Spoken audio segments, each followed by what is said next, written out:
If you're looking at this, you're probably thinking, now that's not for your shoulders. That is a standing calf raise, which is correct.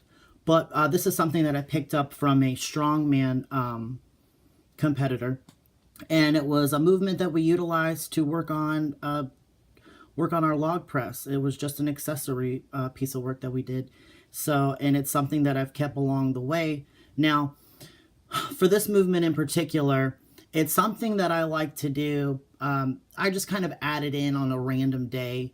I'll do it several times a day. I will actually do it every time I walk by it at the gym because it's just already set up. It's right there. It's not a machine that I always see a ton of people on, hence everyone's tiny ass calves in the gym.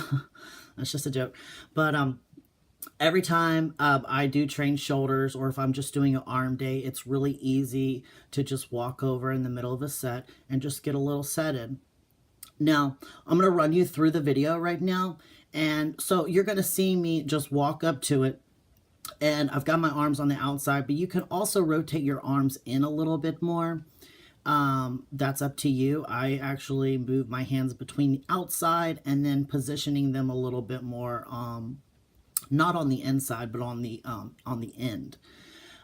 But as you're standing under this, now you want to be able to push the machine up with without overextending your arms and transferring all the weight to your tricep. Make sure you're keeping it all the weight directly over your shoulders. Now, I've only got this set on maybe like 20 pounds. It is not super heavy. Okay. You don't necessarily have to go super heavy with this movement because actually the piece that you're moving itself has quite a bit of weight to it. So you got to factor that aspect in too. I have it on the lowest weight. So this potentially might not be something that everyone can do, which is understandable. That's fine. Maybe try to work up to it or do some low sets. So as you're pushing it up, you just want to make sure you have enough space there. So if you need to play with that adjustment and move it up or down, you can do that as well. So as I'm extending, I'm just making sure I'm not locking out my arms completely.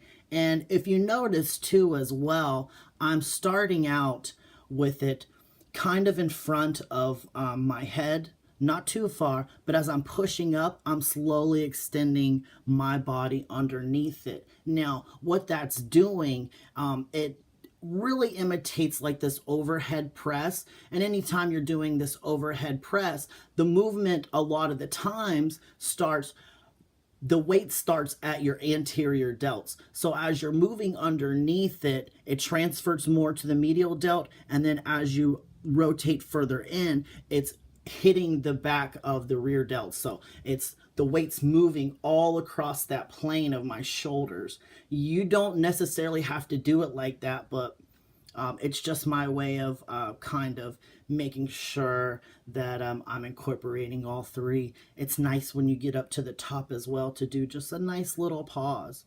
Just do a nice little pause and then make sure as you're bringing it back down that you're controlling the weight as well. And yep, that's it. I just wanted to give you a little tip on something that you could add in, just a little piece of accessory work if you're trying to get your shoulders a little bit bigger.